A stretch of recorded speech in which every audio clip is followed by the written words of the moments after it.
Damin Sada selalu melatih bela dirinya dan berambisi untuk menjadi lebih kuat untuk kembali mengalahkan para preman tersebut. Hingga pada suatu hari, Damin Sada mengambil keputusan besar. Ia meninggalkan tanah Bekasi, menuju tanah Banten, tanahnya para Jawara, tanah tempat ilmu kanuragan dilahirkan dan diwariskan dengan darah dan kekuatan batin yang murni. Di sanalah ia bertemu seorang tetua, seorang Jawara tua yang namanya jarang disebut, namun disegani oleh mereka yang paham. Tetua itu memandang Damin Sada lama, lalu berkata, "Pelan, anak muda, jika kau datang membawa dendam, maka kau akan hancur. Tapi jika kau datang membawa niat kebaikan, dengan senang hati aku akan mengajarimu sebuah ilmu bela diri yang dengan mudah mampu menghancurkan Gunung Baja." Damin Sada menunduk dalam-dalam sambil membersihkan isi hatinya yang diselimuti dendam membara. Dan sejak hari itu, latihan keras pun dimulai selama bertahun-tahun lamanya. Damin Sada ditempa dengan latihan yang tak mengenal ampun dan tubuhnya dilatih hingga batas terakhir. Malam-malamnya diisi meditasi panjang, duduk bersila di tengah hutan, berdiam diri di bawah hujan, menahan lapar dan dingin. Ia belajar menenangkan napas, mengendalikan tenaga dalam, menguatkan jiwa sebelum mengeraskan raga. Tak jarang ia jatuh tersungkur, pingsan, atau hampir mati menyerah dalam latihannya. Namun setiap kali itu terjadi, suara dalam hatinya kembali membangkitkan tekad dan ambisinya. "Kau harus kuat, sebab tanah Bekasi menunggumu." Hingga akhirnya, tahun demi tahun itu mengubah sosok Damin Sada untuk selamanya. Tubuhnya kini padat dan seimbang, gerakannya tenang namun menyimpan daya ledak, tatapannya dalam, tajam, dan penuh kendali. Ilmu kanuragan dan bela diri tingkat tinggi kini mengalir dalam darah dan napasnya. Di suatu pagi, sang tetua memanggilnya dan berkata, "Sudah cukup anakku," kata lelaki tua itu. "Kini ilmu itu tak lagi ada di dalam tubuhmu, melainkan telah mengakar di jiwamu. Pulanglah." Damin Sada tertunduk haru di hadapan gurunya. Sebelum akhirnya, ia pun kembali ke tanah kelahirannya, yakni tanah Bekasi.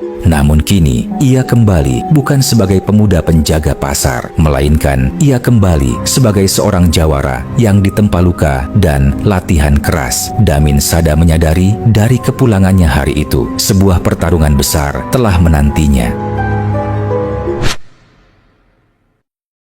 Hari itu, langit di atas pasar induk Bekasi tampak muram. Di pos jaga yang dahulu menjadi simbol keamanan para pemuda setempat, Samuel dan kelompoknya terlihat sedang berkumpul sambil berpesta miras. Gelas-gelas diangkat tinggi dan suara tawa mereka pecah tanpa kendali. Namun tiba-tiba, suasana yang ramai itu sunyi seketika saat Damin Sada bersama beberapa pemuda Bekasi lainnya berdiri di depan pos jaga tersebut. Tatapan dan langkah kaki mereka nampak tenang dan mantap. Namun, belum sempat Damin Sada dan kelompoknya berucap, tiba-tiba beberapa preman pasar itu berlari menyerang ke arah mereka. Serangan mendadak dilancarkan, pukulan, tendangan, dan makian dilepaskan bersamaan. Namun semuanya terjadi terlalu cepat. Dalam satu gerakan halus nan mematikan, Damin Sada menjatuhkan mereka satu persatu. Tubuh-tubuh besar itu ambruk sebelum sempat memahami apa yang terjadi. Debu berhamburan, jerit kaget terdengar, dan keributan itu membuat Samuel yang sedang berada di dalam pos jaga terusik. Ia berlari keluar dengan sorot mata yang menyala oleh amarah. Saat tiba di depan pos jaga, mata Samuel dibuat terkejut ketika melihat sosok Damin Sada berdiri di hadapannya. Di sisi lain, saat Damin Sada bertemu dengan Samuel, ia pun berteriak keras kepadanya, "Hari ini aku menantangmu duel 1 lawan 1, seperti ucapanmu dulu kepada Babeh Jiun. Jika aku kalah, kau pantas disebut preman tak terkalahkan, dan kau bebas berkuasa di tanah Bekasi ini. Tapi jika kau kalah, bawa semua anak buahmu angkat kaki dari tanah ini." Para preman dari timur seketika terdiam. Kemudian Samuel menjawab dengan nada keras penuh amarah, "Baiklah jagoan, kemarin sore aku terima tantanganmu," jawab Samuel. Dan akhirnya duel hebat pun dimulai. Karena telah dikuasai oleh nafsu amarah, Samuel pun langsung melapalkan ajian tubuh baja miliknya. Ajian yang dulu menumbangkan Babeh Jiun tanpa ampun. Dengan raungan keras, Samuel pun mulai menyerang ke arah Damin Sada dengan membabi buta, menghantamkan seluruh kekuatan dan ilmunya ke arah jawara tersebut.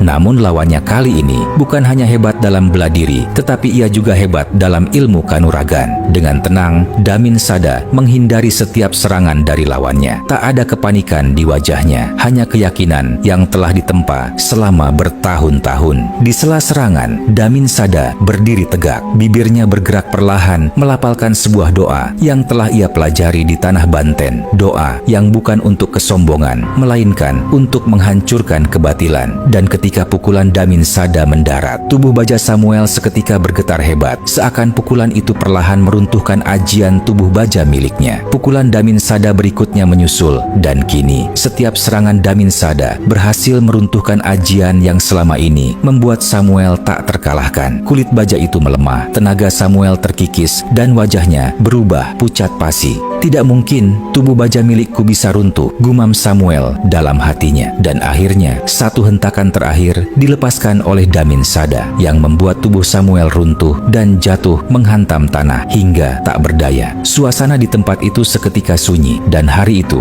sang preman yang merasa tak terkalahkan pun akhirnya tumbang di tangan Damin Sada, sang jawara Bekasi. Tangis lega bercampur sorak pelan terdengar pelan dari para pemuda dan pedagang. Sementara itu Samuel dan anak buahnya kini tak punya pilihan lagi selain menunduk dan pergi meninggalkan tanah Bekasi dengan kepala tertunduk malu. Hari itu tanah Bekasi kembali ke tangan para pribumi, bukan dengan kekuasaan yang semena-mena, melainkan dengan perjuangan panjang dan niat yang lurus. Dan sejak saat itu nama Damin Sada menggema di seluruh penjuru Bekasi dan sekitarnya. Ia dikenal sebagai jawara baik hati dari tanah Gabus Bekasi, penjaga sanak saudara, pembela rakyat kecil, dan pelindung tanah kelahirannya dari tangan-tangan jahat para preman serakah. Dan kisah ini pun menjadi sebuah pelajaran penting untuk kita semua. Jika selamanya kesombongan akan runtuh di tangan kebaikan, dan keserakahan akan selalu membuka jalan menuju kehancuran.